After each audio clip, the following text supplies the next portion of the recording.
The most painful kind of rejection does not always come with shouting. Sometimes it arrives with a polished smile, a lowered voice, and the kind of politeness that makes cruelty look professional.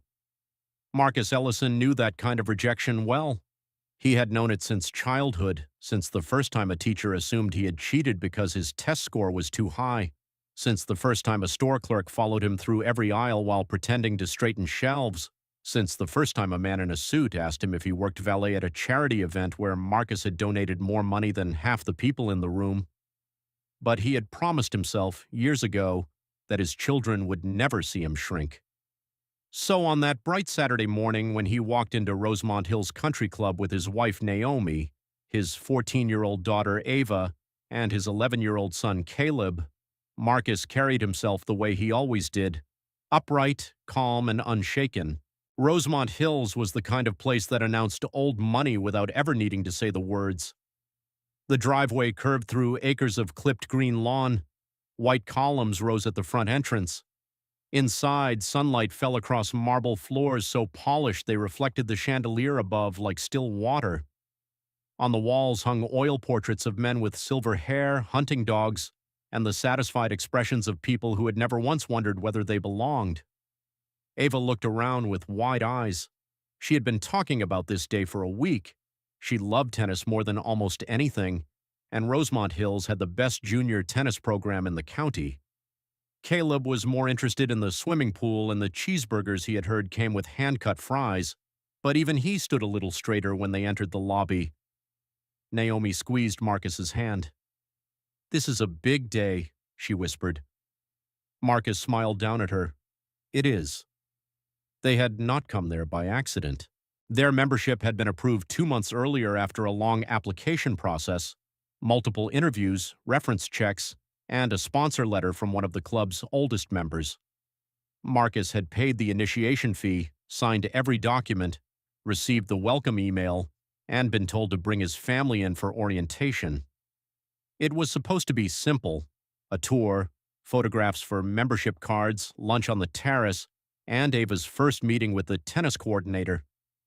Instead, within 5 minutes of their arrival, the front desk receptionist disappeared into a back office with a nervous expression, and a tall white man in a navy blazer emerged carrying their membership file as though it contained something suspicious. "Mr. Ellison," the man said, glancing at the paperwork rather than Marcus's face. "I'm Charles Whitaker, membership director." Marcus extended a hand. "Good morning." Whitaker looked at the hand for half a second too long before shaking it. His grip was dry and brief. "I'm afraid there seems to be a misunderstanding." Naomi's smile faded slightly. Ava looked from her father to the director. Caleb stepped closer to his mother. Marcus kept his voice even. "What kind of misunderstanding?" Whitaker adjusted the file in his hand. "Rosemont Hills has very specific membership procedures. Occasionally, an application may move too quickly through administrative channels before all internal approvals are properly confirmed." Marcus studied him. "Our application was approved. We received written confirmation." "Yes," Whitaker said with a thin smile. "I'm aware of what was sent." "Then I'm not sure what the issue is." Whitaker lowered his voice, though not enough to keep the white couple near the courtroom from hearing. They had already stopped pretending not to listen. "The issue is that this club has traditions, Mr. Ellison, expectations, culture. We have to be careful about making sure new members are the right fit." The words were soft, but the meaning was not. Naomi inhaled slowly. Marcus felt Ava stiffen beside him. He wished, more than anything, that his daughter did not understand. But she did. Children always understood more than adults wanted them to. "The right fit," Marcus repeated. "Could you explain what that means?" Whitaker's smile tightened. "It means exactly what it sounds like. Rosemont Hills is not merely a recreation facility. It is a private institution with a particular standard." Caleb looked up at his father. "Dad?" Marcus placed a hand gently on his son's shoulder. "It's all right." But it was not all right. Across the lobby, conversations had softened. A man by the fireplace folded his newspaper but did not leave. Two women near the floral arrangement exchanged glances. A teenage boy in tennis whites stared openly until his mother pulled him away by the elbow. Whitaker noticed the attention and seemed to enjoy it. Men like him rarely raised their voices because they did not have to. The room had already been trained to understand who mattered. My family completed every step required, Marcus said. We were interviewed, approved, invoiced, and welcomed. We are here for orientation. And I am telling you, Whitaker said, that approval is under review. Naomi spoke now, her voice quiet but firm. Under review because of what? Whitaker looked at her as if he had not expected her to speak. Mrs. Ellison, these matters are internal. No, Naomi said. You are standing in front of our children telling us we may not belong here after taking our money and confirming our membership. That is no longer internal. A flicker of annoyance crossed Whitaker's face. There is no need to become emotional. Marcus saw Ava's eyes drop to the floor. That more than anything cut him. Not Whitaker's insult, not the stares. His daughter looking down because some man had made her feel like standing tall was dangerous. Marcus turned slightly toward her. Ava, he said softly, look at me. She did. Her eyes were bright, but she refused to cry. You did nothing wrong. She nodded, though her lips pressed together. Marcus looked back at Whitaker. We would like to speak with whoever has authority over this decision. That would be me, Whitaker said. I oversee membership. Then we would like to speak with the board chair. At that, Whitaker almost laughed. The board chair does not handle walk-in complaints. This is not a complaint. This is a membership dispute. Mr. Ellison, Whitaker said, his voice sharpening beneath the polish, I am trying to spare you embarrassment. Your application may have been processed, but that does not mean your family will be comfortable here. Marcus did not miss the shift. It was no longer about paperwork. It was about warning him away. Comfortable for whom? He asked. The silence that followed was heavy. Whitaker's expression hardened. I think we both know that forcing entry into certain spaces rarely benefits anyone. Naomi's hand tightened around Marcus's. Ava whispered, I want to go home. Marcus heard her, and part of him wanted to do exactly that. He wanted to take his children out of that marble lobby, away from those staring eyes, away from that man's careful humiliation. He wanted to protect them from the ugliness by removing them from it. But another part of him, the part shaped by his mother's voice and his father's lessons, knew that leaving would teach a different lesson. It would teach Ava and Caleb that dignity meant retreating when someone else felt uncomfortable with your presence. Marcus would not teach them that, not today. He looked at his daughter. I know, he said gently, but sometimes we stay, not because the place deserves us, but because we deserve not to be pushed out. Ava swallowed and nodded once. Whitaker sighed theatrically. This is becoming unnecessary. No, Marcus said. It became necessary the moment you challenged our membership without cause. Whitaker took a step closer. Be very careful how you speak to me in this club. The words were quiet enough to sound respectable and ugly enough to reveal everything. Caleb moved behind Naomi. Marcus's jaw tightened, but he did not raise his voice. My children are standing here. You will not threaten me in front of them. The room was fully watching now. No one intervened. That was the part that Marcus had learned to expect and still never stopped finding painful. Racism was rarely sustained by one person alone. It needed a room full of people willing to look away, people who disapproved privately but remained comfortable publicly. Whitaker glanced around, reassured by the silence. I am asking you to leave while this matter is reviewed. We are members, Marcus said, not officially. We have the approval letter. Administrative error. We have the receipt for the initiation fee. Refundable. We have our welcome packet. Whitaker leaned in, his voice dropping. And I have the authority to decide who walks through that door. For the first time that morning, Marcus smiled. It was not a warm smile. It was the quiet expression of a man who had just understood the full shape of the situation. "No," Marcus said. "You have the authority people allow you to have." Whitaker's face reddened. "Security can escort you out." Ava flinched at the word security. Naomi's eyes flashed. Marcus felt anger move through him, hot and clean, but he held it still. He had spent a lifetime learning that a black man's anger, no matter how justified, would be used as evidence against him. So he stood calmly, shoulders squared, voice controlled.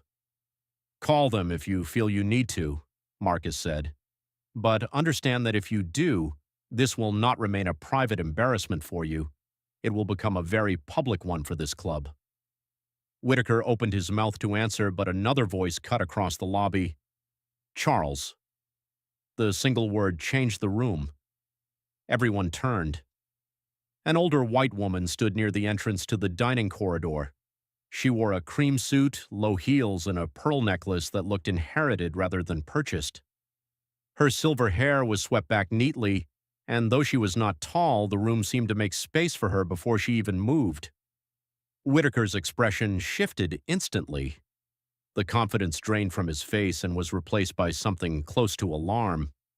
"Mrs. Winthrop," he said, "I didn't realize you were in this morning." Eleanor Winthrop, chair of the Rosemont Hills Board, walked toward them slowly. Her eyes moved from Whitaker to Marcus, then to Naomi, Ava, and Caleb. Something in her expression softened when she saw the children, but when she looked back at Whitaker, that softness vanished. "Clearly," she said. Whitaker forced a smile.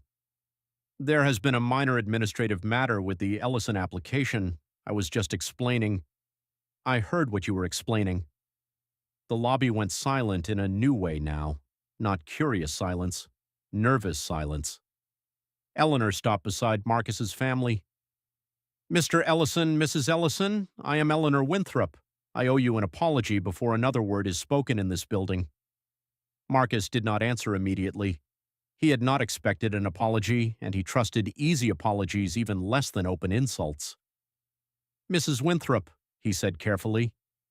She turned to Ava and Caleb. "And I owe one especially to your children. No child should be made to feel unwelcome in a place where their family has been invited." Ava stared at her, uncertain. Caleb peeked out from behind his mother. Whitaker cleared his throat. "Madam Chair, with respect, the membership committee had concerns about fit and tradition." Eleanor turned on him. "Tradition is not a respectable word for discrimination, Charles." The sentence landed like a glass breaking. Someone near the fireplace coughed. One of the women by the flowers looked down at her shoes. Whitaker's mouth tightened. "That is not what this is." "It is exactly what this is," Eleanor said. "And you have made the mistake of doing it loudly enough that half the lobby heard you." Whitaker lowered his voice. "Perhaps we should discuss this privately." "No," Eleanor said. "You chose to humiliate this family publicly. The correction will also be public." Marcus felt Naomi exhale beside him. He looked at Ava. Her eyes were fixed on Eleanor now. Something like hope, cautious and wounded, moved across her face. Eleanor held out her hand toward Whitaker. "Give me the file." Whitaker hesitated. "Madam Chair." "Now." He handed it over.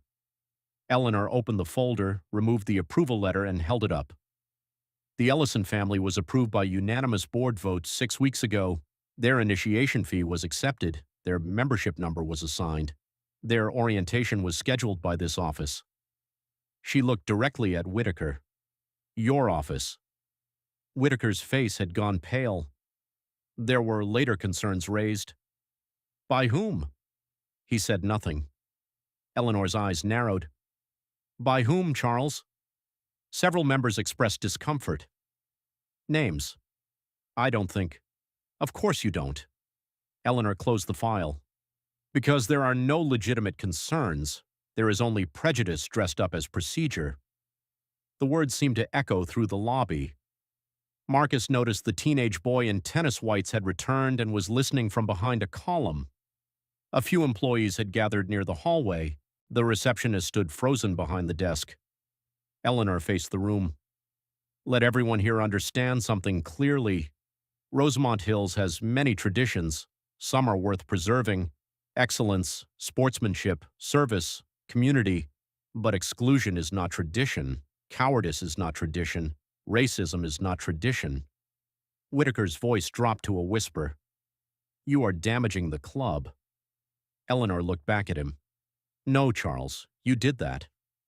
Then she turned to the receptionist. Please prepare the Ellison family's membership cards immediately. The receptionist nodded quickly, grateful to have something to do. Yes, Mrs. Winthrop. Whitaker stepped forward. This is highly irregular. Eleanor did not look at him. So is threatening to call security on approved members because you dislike the color of their skin. A sharp intake of breath moved through the room. Whitaker's mask cracked. That is an outrageous accusation. Marcus finally spoke. It is not outrageous when it is true. Whitaker looked at him with open resentment now. For a moment, the polished director disappeared and something smaller, uglier, and more honest showed through.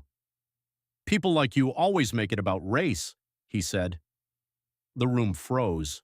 There it was, not coded, not polished, not hidden behind fit or culture or standards, just the thing itself. Naomi pulled Caleb closer. Ava stood very still. Eleanor's expression became colder than Marcus had thought possible. Thank you, Charles, she said quietly. You have made the board's next decision remarkably easy. Whitaker seemed to realize what he had done. I didn't mean... Yes, Eleanor said. You did. She turned to a man standing near the entrance to the administrative hallway. Mr. Porter, please escort Mr. Whitaker to his office. He is suspended effective immediately pending formal termination review. Whitaker stared at her. You can't be serious. I have never been more serious in my life.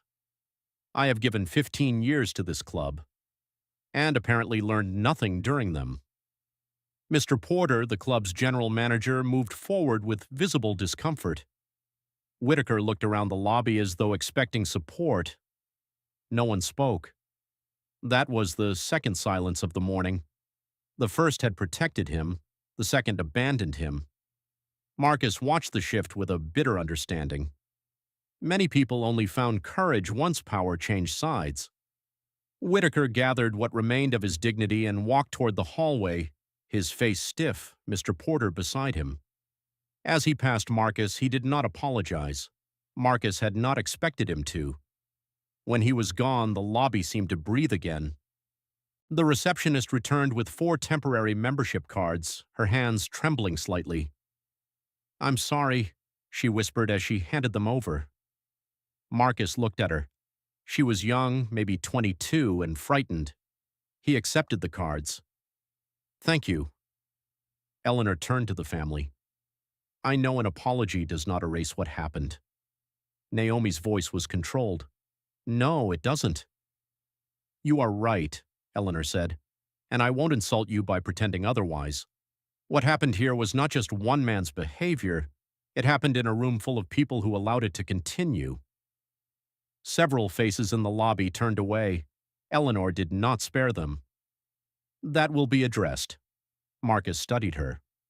Why now? He asked. Eleanor understood the question beneath the question. Why defend us now? Why not before?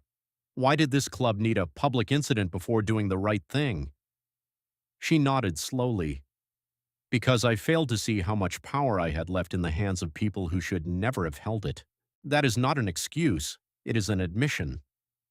Marcus respected that more than a perfect answer would have earned. Eleanor looked at Ava. You came here for tennis, didn't you? Ava hesitated, then nodded. Yes, ma'am. Then I hope you play today, not because you owe this club your forgiveness. You don't. But because no one should steal joy from you and call it policy. Ava looked at her father. Marcus crouched slightly so he was eye level with his daughter. You decide, he said. Not me, not them, you. Ava looked toward the tall windows where the tennis courts were visible beyond the terrace. For a moment she looked younger than 14, then her chin lifted. I want to play. Marcus felt something in his chest loosen. Naomi kissed the top of Ava's head. Then you play. Eleanor smiled faintly. I'll walk you to the courts myself. The walk through the club was different from the entrance. People watched, but the watching had changed. Some looked ashamed, some curious, some annoyed that the comfortable order of the morning had been disturbed. Marcus noticed all of it and gave none of it his attention. On the terrace, an older man stood from his table as they passed. "Mr. Ellison," he said. Marcus stopped. The man looked embarrassed. His wife sat beside him, eyes lowered.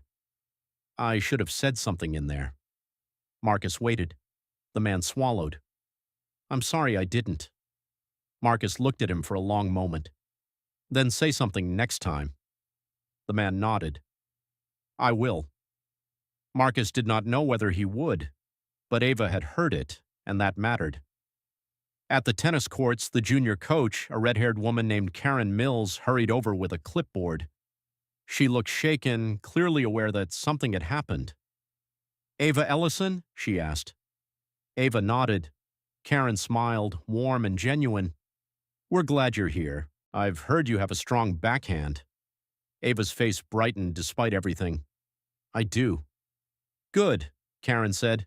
We need strong backhands around here. Caleb tugged Marcus's sleeve. Can we still get cheeseburgers after? Marcus laughed for the first time that morning. Yes, son, we can still get cheeseburgers. Naomi smiled, but her eyes were wet. Marcus put an arm around her. You okay? He asked softly. No, she said honestly, but I will be. He nodded. Me too. They watched Ava step onto the court. At first, she moved carefully, aware of being watched. Then the coach fed her a ball and Ava swung. The sound of the ball meeting the center of her racket cracked across the court, sharp and clean. It flew over the net and landed deep in the far corner. Karen's eyebrows rose.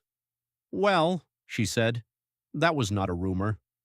Ava smiled, not the polite smile she had worn in the lobby, a real one. Marcus felt pride rise in him so suddenly it almost hurt. Behind them, Eleanor stood quietly. She's excellent, she said. She works hard, Marcus replied. That matters more. Eleanor nodded. Yes, it does. By noon, word of what had happened had moved through the club faster than any official announcement could have. By 1 o'clock, Charles Whitaker's suspension was confirmed. By 3, 2 board members had called Eleanor demanding an emergency meeting. By evening, the story had begun leaking beyond Rosemont Hills. Someone in the lobby had recorded part of the exchange. Not the beginning, not Whitaker's first coded insults, but enough. Enough to hear him say, people like you always make it about race. Enough to hear Eleanor's response. Enough to show the Ellison family standing with more grace than the club had shown them. The video spread through private messages first, then social media. By Sunday morning, Rosemont Hills was no longer dealing with an internal membership matter. It was dealing with a public reckoning. News vans parked outside the gates, members issued statements, some defended the club, some condemned Whitaker, some suddenly remembered they had always supported inclusion, though they had been silent for years. Marcus did not speak to the press that day. He stayed home with his family, they made pancakes. Caleb spilled orange juice.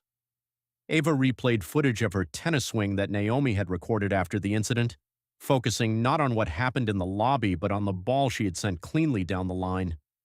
Still, later that evening, Ava found Marcus sitting on the back porch. Dad? He looked up. Hey, baby. She sat beside him. For a while, neither of them spoke. The backyard was quiet except for crickets and the distant hum of traffic.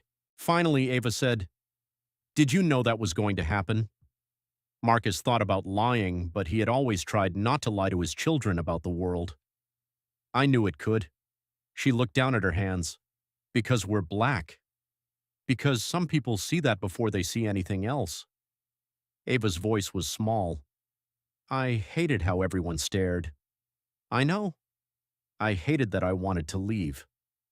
Marcus turned toward her. Wanting to leave doesn't mean you were weak. It felt weak. No, he said firmly. It means you were hurt. There's a difference. She nodded slowly. Why did we stay? Marcus looked out at the yard. Because leaving should be our choice, not something someone forces us into with shame. Ava was quiet for a long time. Mrs. Winthrop said I didn't owe the club forgiveness. She was right. Do you forgive him? Marcus knew she meant Whitaker. Not today.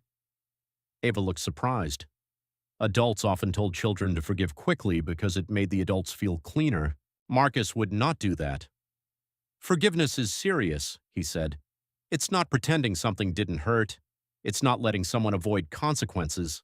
Sometimes forgiveness comes later, sometimes it doesn't. But dignity means we don't let hatred decide who we become. Ava leaned against his shoulder. I still want to play there. Then play there. Some people won't want me to. Then beat them politely.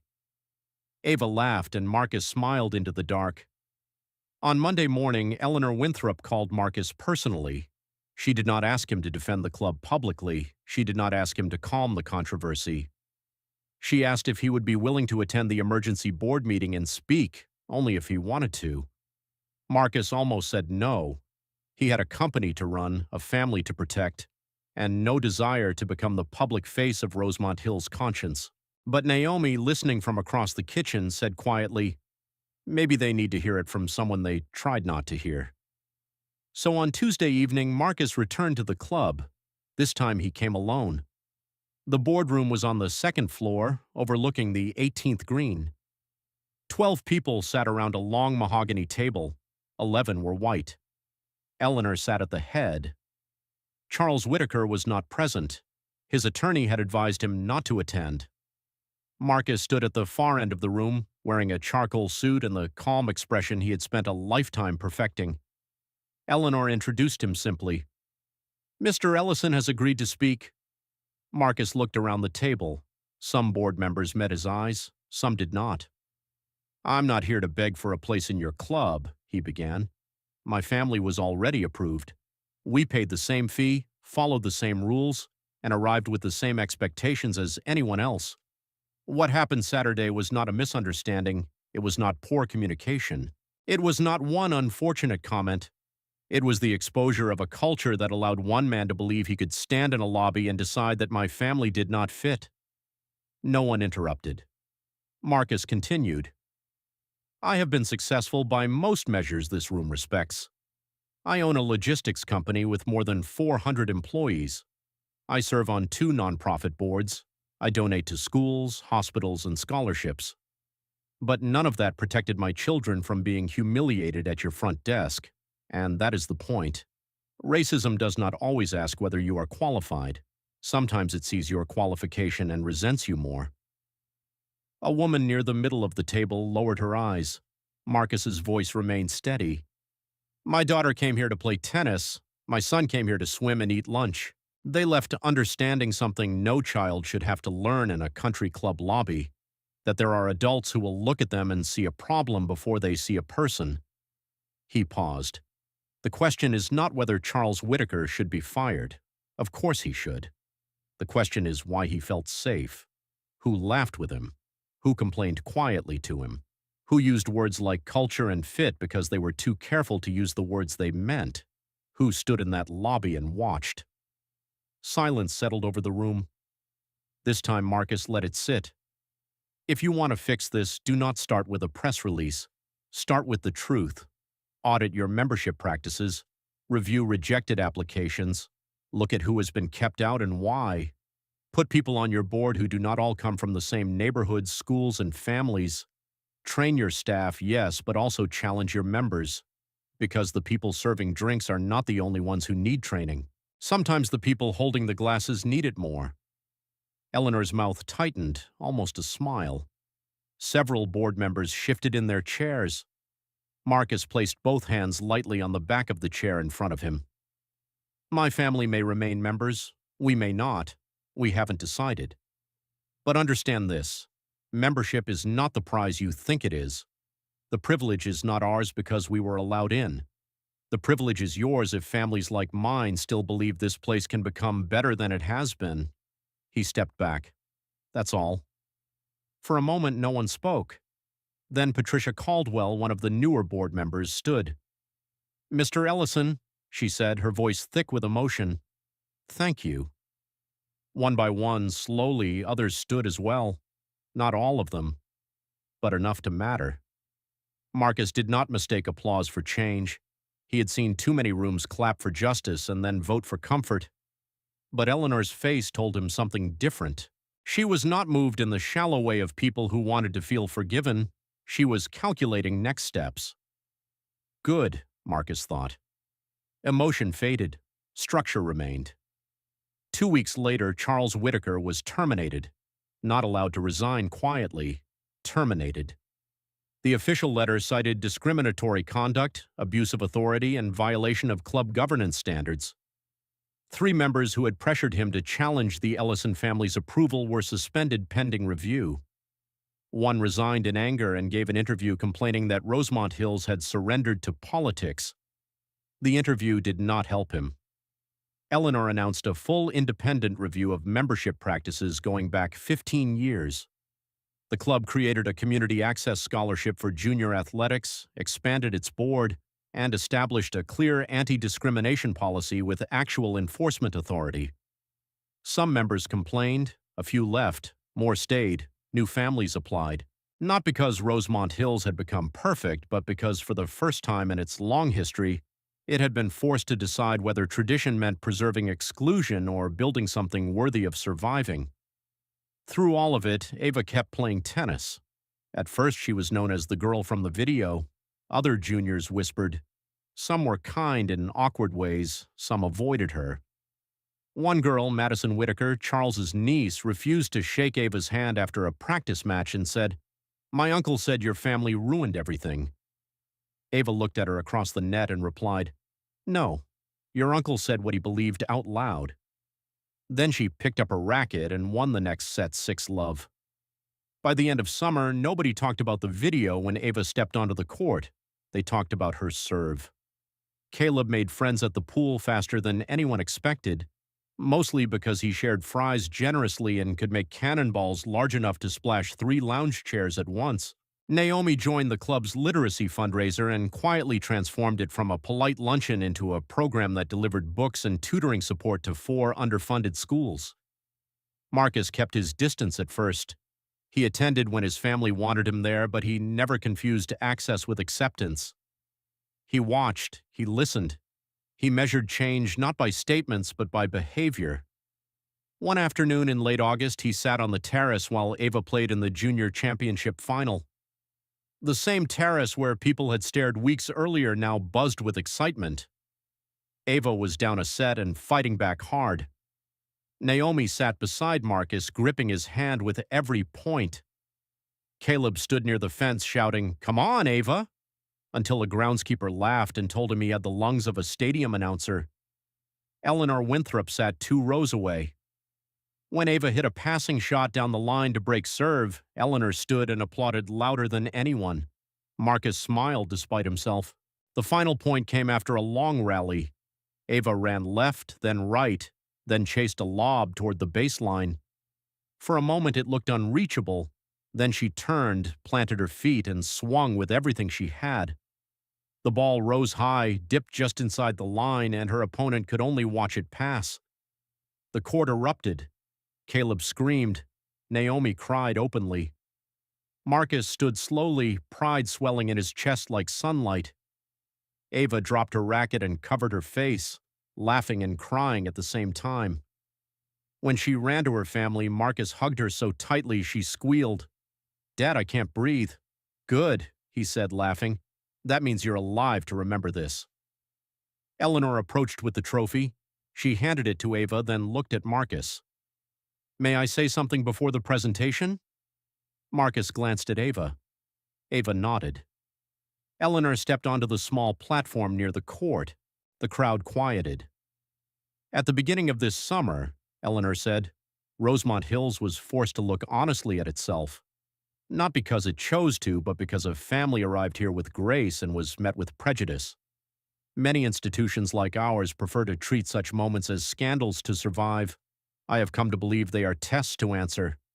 She turned toward Ava. Ava Ellison came here to play tennis. She should have been welcomed from the first moment. She was not.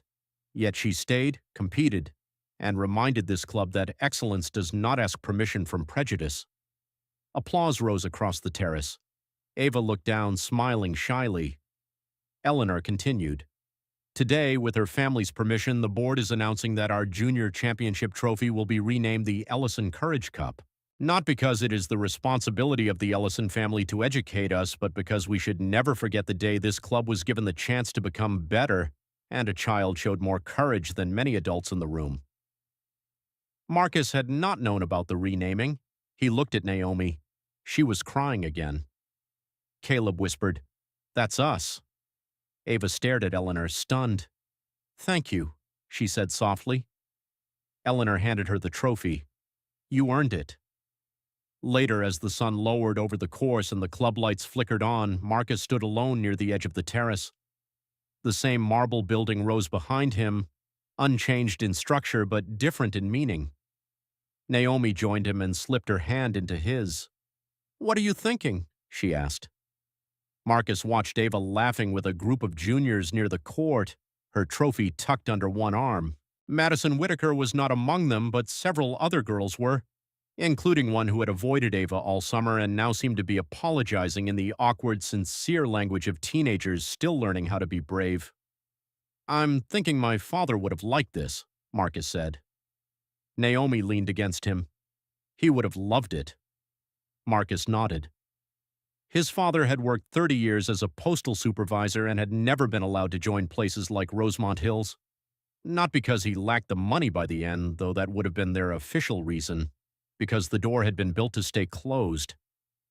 Marcus wished he could call him. He wished he could say, "They tried it, Dad. They tried to turn us around at the entrance, but we stayed. And this time someone opened the door from the inside and then we made them take the hinges off." Eleanor approached quietly. "Mr. Ellison." Marcus turned. "Mrs. Winthrop." She looked out toward the courts.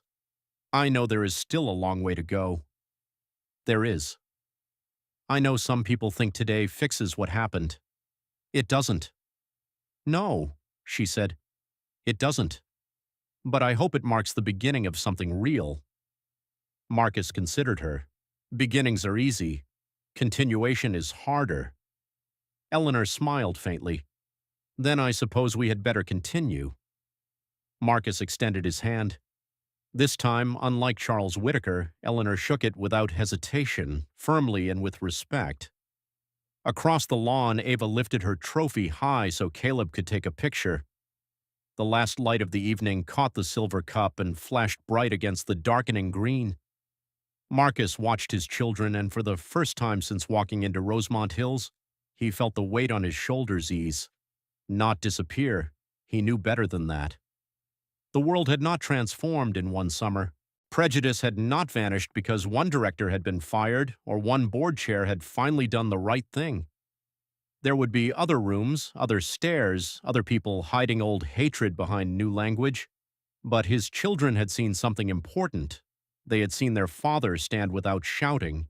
They had seen their mother speak without trembling. They had seen a powerful man challenged and removed. They had seen silence broken. They had seen that dignity could survive humiliation, and courage could turn a place of rejection into a place where their name would be spoken with honor.